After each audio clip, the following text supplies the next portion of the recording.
Hello बच्चों, welcome to my channel physics Guru Satish sir. इस video में हम चर्चा करेंगे 4 fundamental forces in the nature. प्रकृति में 4 फंडामेंटल फोर्स हैं जिससे ये पूरा यूनिवर्स कंट्रोल हो रहा है। गॉड के पास वो 4 फंडामेंटल फोर्स है, वो 4 फोर्स है जिससे वो पूरे सृष्टि को चला रहे हैं, है ना। तो जानते हैं वो 4 फंडामेंटल फोर्सेस कौन कौन हैं। तो पहला है ग्रेविटेशनल फोर्स।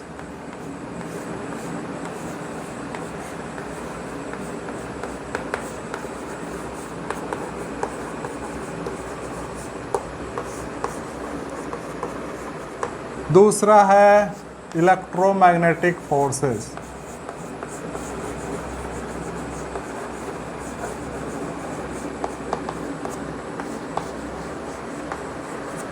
तीसरा है स्ट्रॉन्ग न्यूक्लियर फोर्सेस।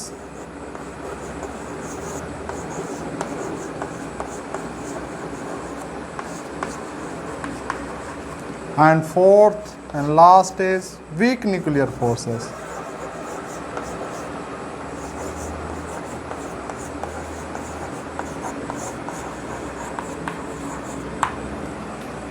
यानी कि हम लोग कह सकते हैं नेचर में जितने तरह का फोर्सेस अवेलेबल हैं वो इन्हीं 4 फोर्सेस में कैटेगराइज किया जा सकता है। यही 4 फोर्सेस में से ही होगा, ठीक है। तो हम लोग एक एक करके एक फोर्स, ये 4 फंडामेंटल फोर्सेस हैं उनके बारे में एक एक करके हम लोग डिफाइन करते हैं। तो पहला है ग्रेविटेशनल फोर्स। आप लोग 9th क्लास में पढ़े होंगे ग्रेविटेशनल फोर्स फर्स्ट।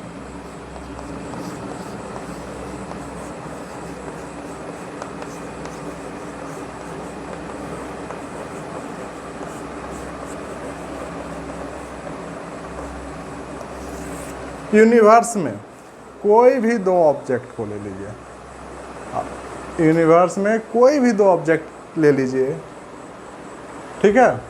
उसके बीच एक अट्रैक्टिव फोर्स लग रहा है। क्यों लग रहा है? तो इनर्शियल मास के कारण, उसमें उसका जो द्रव्यमान है उस द्रव्यमान के कारण उन दोनों के बीच में एक फोर्स लग रहा है। उस फोर्स को हम लोग ग्रेविटेशनल फोर्स कहते हैं। The force of attraction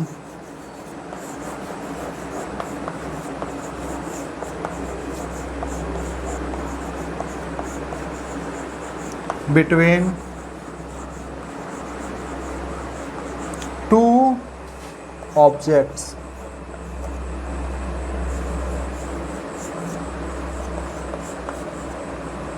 due to their mass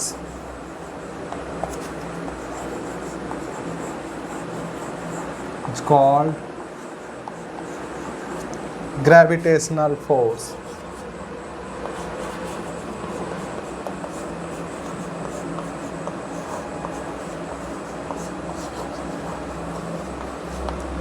Clear है?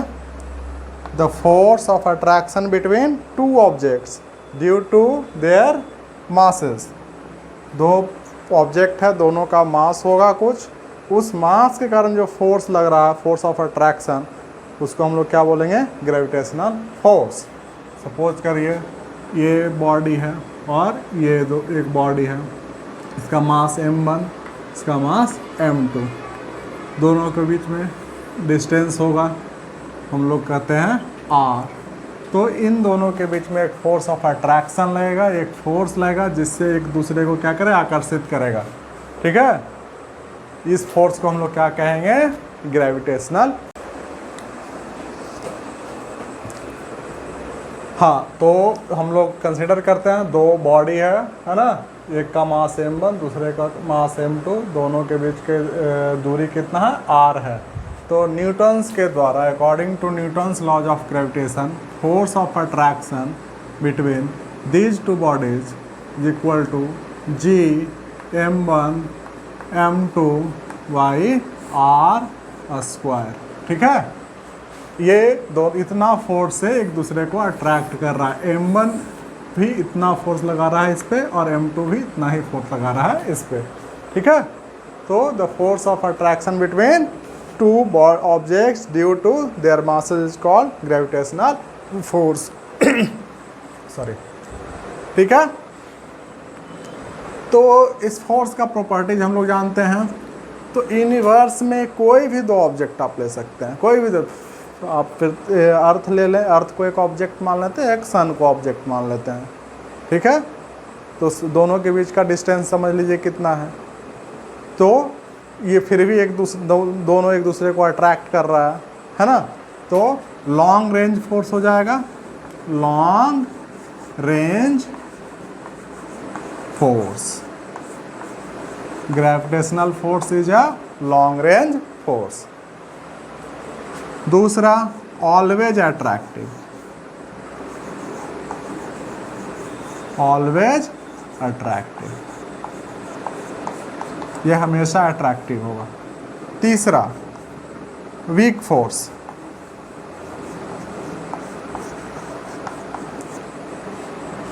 है ना। सबसे कमजोर फोर्स यही है, मतलब वीकेस्ट फोर्स हम लोग कह सकते हैं, वीकेस्ट फोर्स, ठीक है। चौथा, इंडिपेंडेंट ऑफ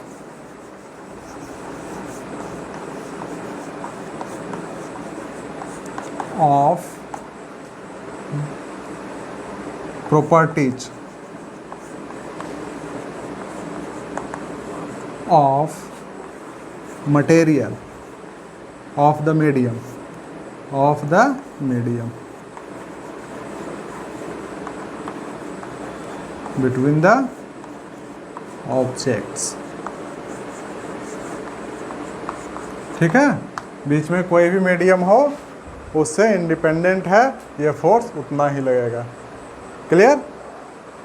आप अपने एक स्कूल का ले लीजिए, आपके स्कूल में एक दीवार है, इस वाल के इधर आपका 10th क्लास है के स्टूडेंट बैठे हैं, 10th A का, और इससे 10th B का। आपका एक फ्रेंड यहाँ पे है, इसको हम लोग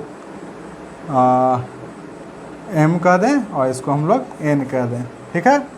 दोनों का बीच जितना भी डिस्टेंस हो, यदि मास इसका m1 है, इसका मास m2 है, तो दोनों के बीच में फोर्स, ग्रेविटेशनल फोर्स लगेगा, ठीक है। फोर्स ऑफ अट्रैक्शन लगेगा, है ना। और ये वाल रहे या ना रहे, यदि इस वाल को हटा भी दें तो भी उतना ही फोर्स लगेगा, यदि बीच में दीवार रहेगा भी तो भी उतना ही फोर्स लगेगा। यानी दोनों ब्लॉक के बीच का जो मीडियम है उससे ये फोर्स क्या होता है, इंडिपेंडेंट होता है,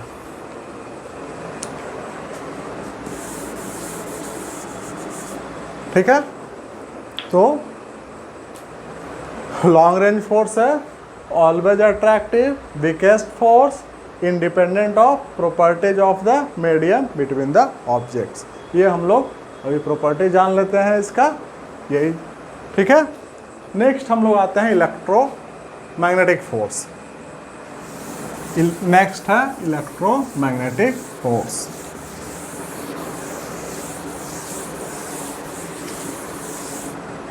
नेक्स्ट है electromagnetic force.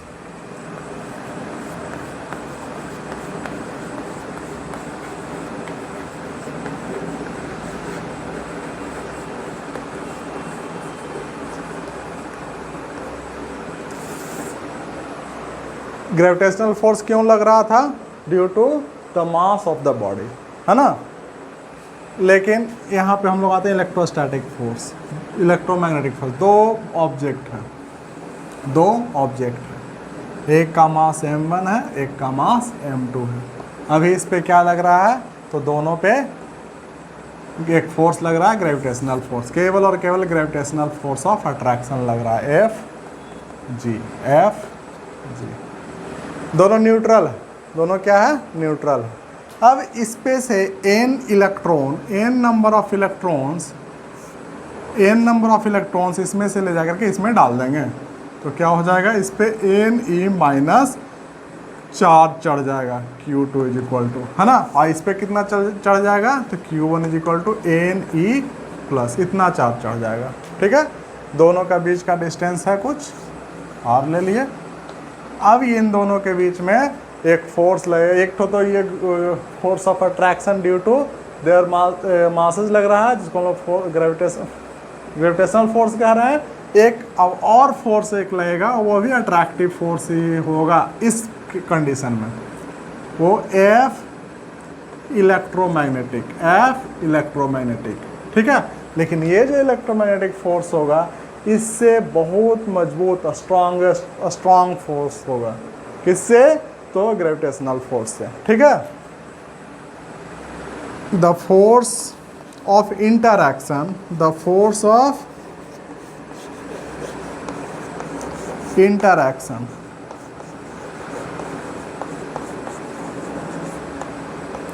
between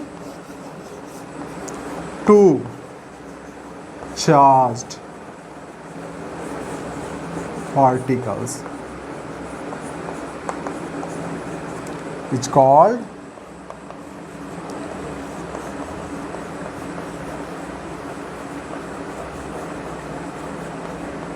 kick force, ठीक है ना। Is called electromagnetic force. अब ये जो है, यदि दोनों पे चार्ज सेम चार्ज है, यदि लाइक चार्ज है तो क्या होगा? अट्रैक्टिव। लाइक चार्ज होगा तो रिपल्सिव, और अनलाइक चार्ज होगा तो अट्रैक्टिव। यानी कि ये नेचर में दोनों होता है, अट्रैक्टिव भी हो सकता है और रिपल्सिव भी हो सकता है। मतलब like charges repel each other and unlike charges attract each other, ठीक है। तो रिपल्सिव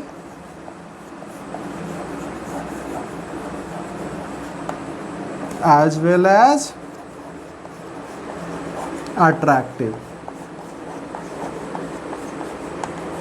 दोनों हो सकता है। रिपल्सिव भी हो सकता है, अट्रैक्टिव भी हो सकता है। कंडीशन क्या होगा? तो रिपल्सिव के लिए like charge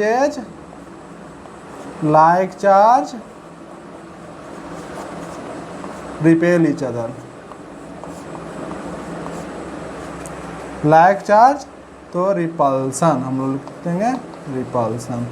unlike charge attraction, unlike charge attraction. यानी कि प्लस क्यू क्या होगा? Repulsion. Plus Q1 minus Q2 क्या होगा? अट्रैक्शन। क्लियर हो गया? अब हम लोग जब दो चार्जेज स्थिर रहेगा, स्टैटिक रहेगा, तो इन पे जो फोर्स लगेगा वो उस फोर्स को हम लोग कहेंगे इलेक्ट्रोस्टैटिक फोर्स। क्या बोलेंगे? Electrostatic force. यदि चार्ज मोशन में है, ठीक है, और वहाँ पे मैग्नेटिक फील्ड है, तो उस पर एक फोर्स लगेगा, उसको हम लोग बोलेंगे इसको बोलेंगे मैग्नेटिक फोर्स। क्या बोलेंगे? Magnetic force. यदि मैग्नेटिक फील्ड में चार्ज मोशन में है ना, मोशन में है, तो क्या होगा? Magnetic force. और यदि चार्ज एक्सेलरेट कर रहा है, चार्ज इन एक्सेलरेशन, वो इलेक्ट्रोमैग्नेटिक वेव जनरेट कर देगा, ठीक है। तो ये है इलेक्ट्रोमैग्नेटिक फोर्स। क्लियर है? इसके बारे में और प्रॉपर्टीज पढ़ लेते हैं, जान लेते हैं। तो इसका और प्रॉपर्टीज ये है, ये भी लॉन्ग रेंज फोर्स होता है।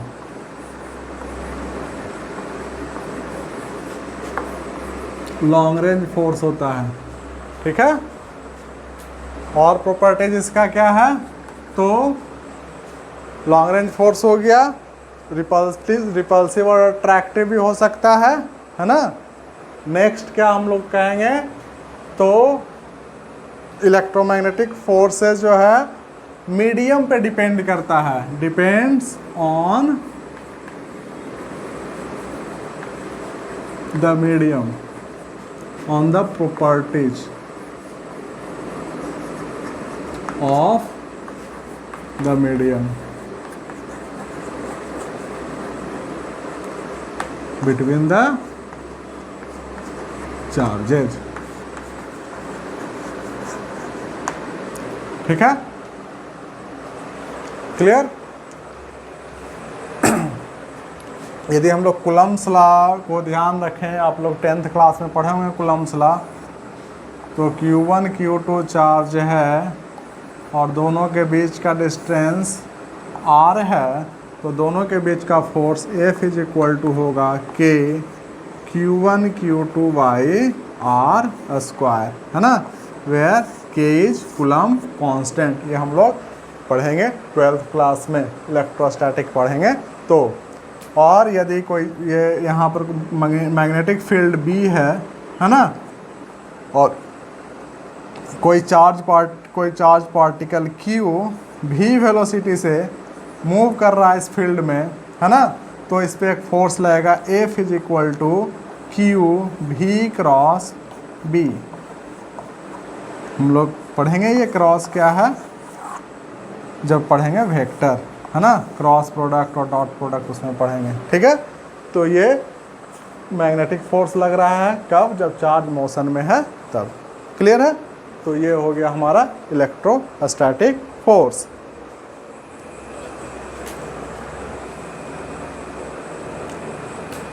ये स्ट्रॉन्ग फोर्स है, वीक फोर्स नहीं है, ये स्ट्रॉन्ग फोर्स है, स्ट्रॉन्ग फोर्स,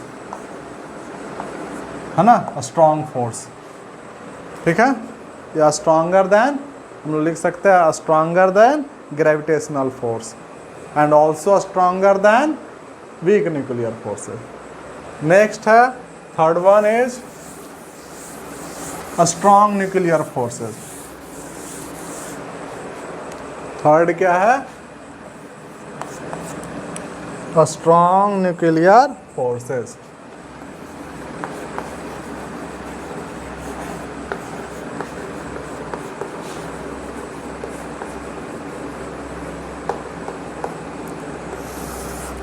अभी हम लोगों ने क्या पढ़ा, दो फोर्स के बारे में पढ़ा। एक फोर्स है ग्रेविटेशनल फोर्स, और वो ग्रेविटेशनल फोर्स क्या कर रहा है, तो दो बॉडी को अट्रैक्ट कर रहा है, और वो ग्रेविटेशनल फोर्स किस कारण से लग रहा है, तो दोनों बॉडीज के मास के कारण से लग रहा है, द्रव्यमान के कारण से लग रहा है।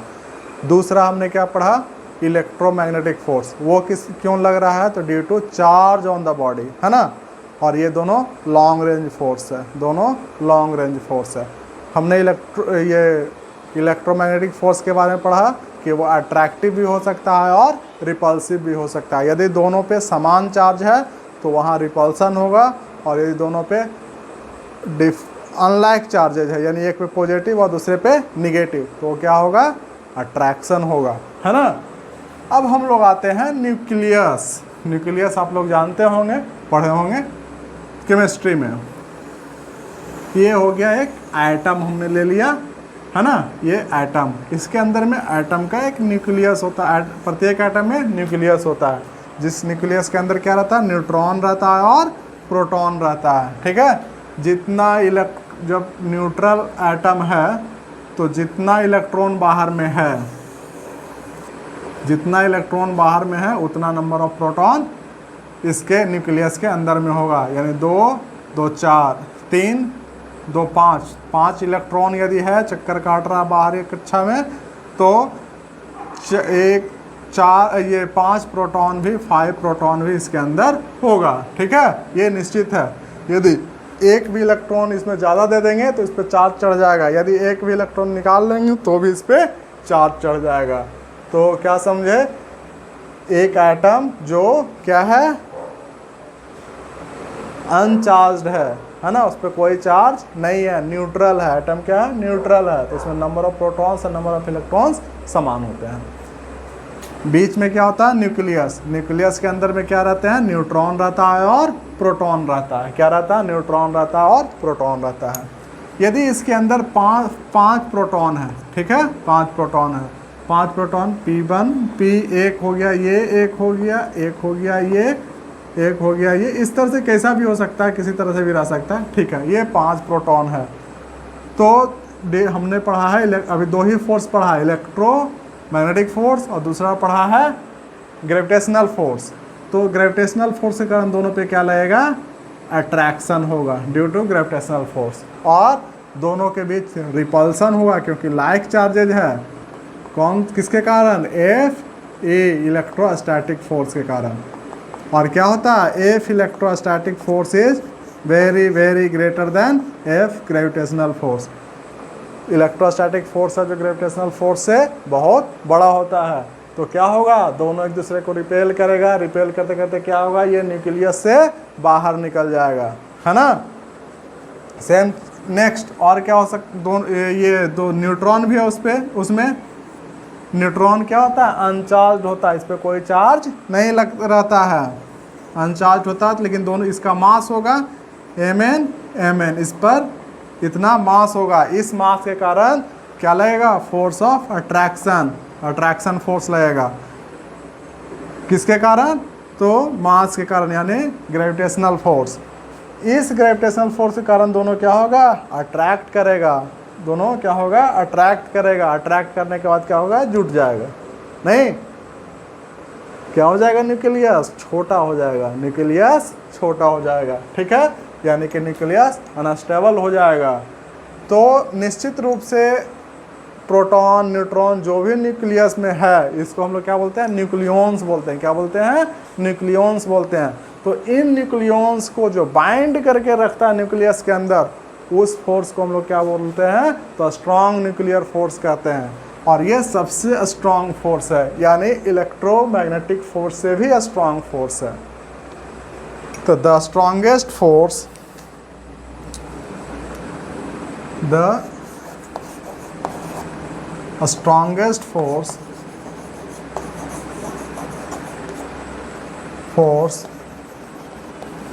which keeps the nucleus, which is responsible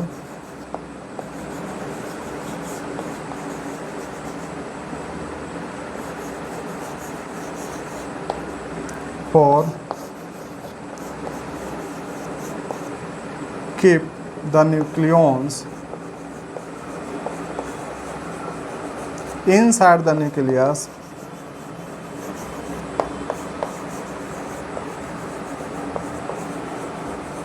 is called a strong nuclear force.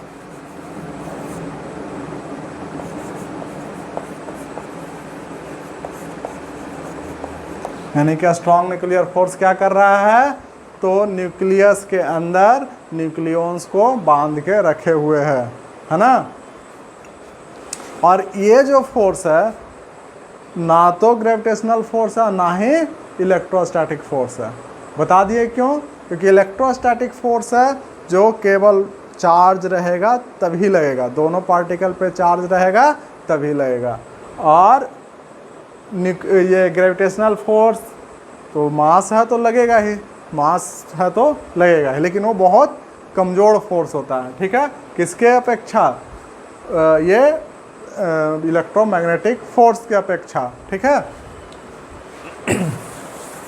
तो ये फोर्स जो है ये strong nuclear force, nuclear force भी हम लोग बोलते हैं, ये अदर देन ग्रेविटेशनल फोर्स और इलेक्ट्रोस्टैटिक फोर्स है, ठीक है। तो this force is independent of mass and charge of the nucleons, क्योंकि न्यूक्लियस के अंदर लग रहा है और न्यूक्लियॉन्स पे ही लग रहा है, तो लिखेंगे न्यूक्लियॉन्स, ठीक है। ये फोर्स अट्रैक्टिव भी हो सकता है और रिपल्सिव भी हो सकता है, और इसका रेंज बहुत कम है, मतलब न्यूक्लियस के साइज तक का ही रेंज है इसका, यानी फ्यू फर्मी। तो शॉर्ट रेंज फोर्स हो जाएगा, क्या हो जाएगा, शॉर्ट रेंज फोर्स, ठीक है। क्या होगा, may be attractive, may be attractive और रिपल्सिव,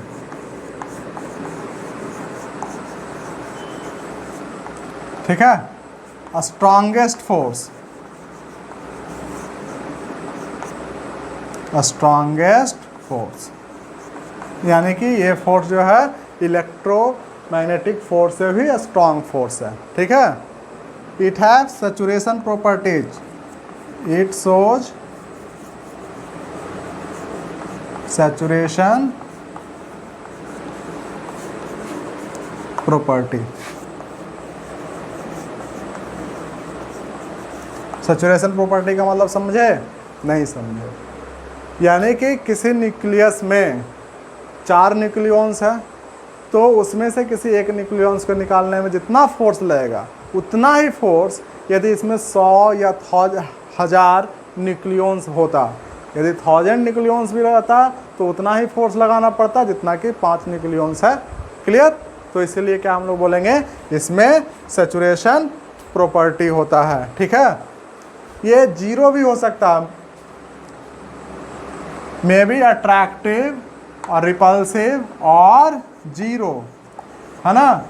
जब बहुत नज़दीक आ जाएगा, जब बहुत नज़दीक आ जाएगा न्यूक्लियॉन्स, तो क्या हो जाएगा, वहाँ रिपल्सन शुरू हो जाएगा। ठीक है, दूर जाने लगेगा। ठीक है, क्या हो जाएगा, अट्रैक्शन शुरू हो जाएगा। और यदि 10 टू द पावर यदि 40 फर्मी से अधिक हो जाएगा, 40 फर्मी से अधिक दोनों के बीच का दूरी, तो क्या हो जाएगा, 0 हो जाएगा। तो स्ट्रॉन्ग न्यूक्लियर फोर्स क्या हो सकता है, तो स्ट्रॉन्ग न्यूक्लियर फोर्स क्या हो सकता है, अट्रैक्टिव हो सकता है, रिपल्सिव हो सकता है और 0 भी हो सकता है। क्लियर? शॉर्ट रेंज फोर्स है, इसका रेंज कहाँ तक है, तो न्यूक्लियस के साइज तक ही सीमित है। न्यूक्लियस के साइज के बाहर, यानी 10 टू द पावर 4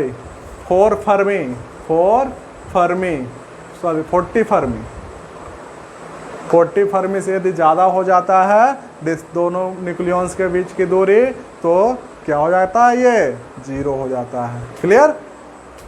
चलिए, नेक्स्ट है वीक न्यूक्लियर फोर्स। नेक्स्ट है वीक न्यूक्लियर फोर्स।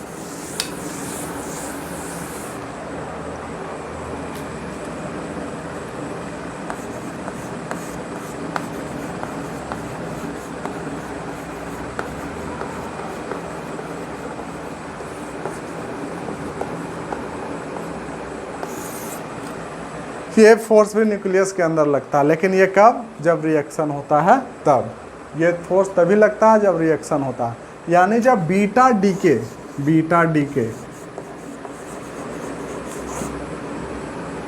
होता है तो ये न्यूक्लियर फोर्स लगता है। यानी कि weak nuclear force is responsible for beta decay. हम लिख सकते हैं weak nuclear force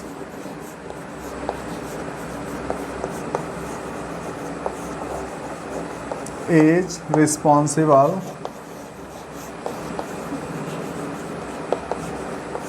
for beta decay. क्या है बीटा डीके? तो ऐसा है कि न्यूक्लियस के अंदर प्रोटॉन है, वो स्वतः न्यूट्रॉन में कन्वर्ट होता है, और न्यूट्रॉन है जो स्वतः प्रोटॉन में कन्वर्ट होता है। ये रिएक्शन चलता रहता है। ठीक है, ये रिएक्शन चलता रहता है।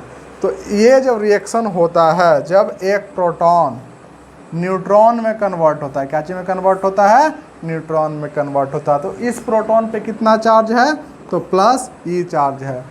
इस प्रोटॉन पे, इस न्यूट्रॉन पे कितना चार्ज है, 0 चार्ज है। तो ये प्लस चार्ज कहाँ गया, तो साथ में एक पॉजिट्रॉन निकलता है। क्या निकलता है, पॉजिट्रॉन। और पॉजिट्रॉन निकलता है और उसके साथ में क्या निकलता है, एक न्यूट्रिनो। क्या निकलता है, न्यूट्रिनो। इसको हम लोग क्या बोलते हैं, इसको हम लोग बोलते हैं beta plus decay, beta plus decay. ठीक है, जब एक न्यूट्रॉन कन्वर्ट होता है प्रोटॉन में, क्या चीज में कन्वर्ट होता है, प्रोटॉन में, यानी कि प्लस चार्ज चढ़ गया, तो साथ में क्या है, ये रिलीज करेगा, तो एक इलेक्ट्रॉन। ठीक है, और साथ में एक एंटी न्यूट्रिनो। एंटी न्यूट्रिनो, इसको हम बोले हैं बीटा माइनस डीके, ये हो गया न्यूट्रिनो, ये हो गया anti neutrino.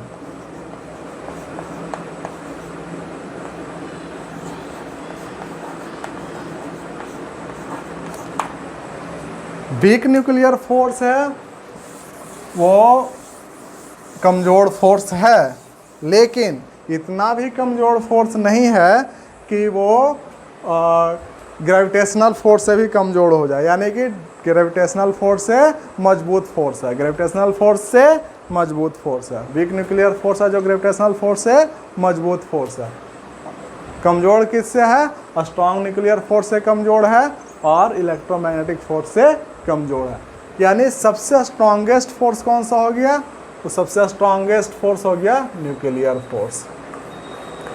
The strongest force in the nature is nuclear force. इसके बाद कौन सा हो गया? इलेक्ट्रोमैग्नेटिक फोर्स, है ना। इसके बाद कौन सा हो गया? तो इसके बाद हो गया हमारा वीक न्यूक्लियर फोर्स, है ना। और उसके बाद सबसे कमज़ोर फोर्स कौन सा हो गया? तो ग्रेविटेशनल फोर्स। क्लियर? क्वेश्चन पूछेगा the strongest nuclear the strongest force among this, और आपको ऑप्शन दिया हुआ रहेगा nuclear force, electromagnetic force, weak nuclear force और ग्रेविटेशनल फोर्स। कौन सा हो जाएगा आपका आंसर? तो स्ट्रॉन्गेस्ट है तो न्यूक्लियर फोर्स, वीकेस्ट रहेगा तो ग्रेविटेशनल फोर्स, है ना। उसके बाद क्वेश्चन ये रह सकता है which of the following forces, which of the following force is always attractive. कौन सा हो जाएगा? Gravitational force. May be attractive और रिपल्सिव, कौन सा फोर्स हो जाएगा? तो इलेक्ट्रोमैग्नेटिक फोर्स हो जाएगा, न्यूक्लियर फोर्स हो जाएगा। क्लियर?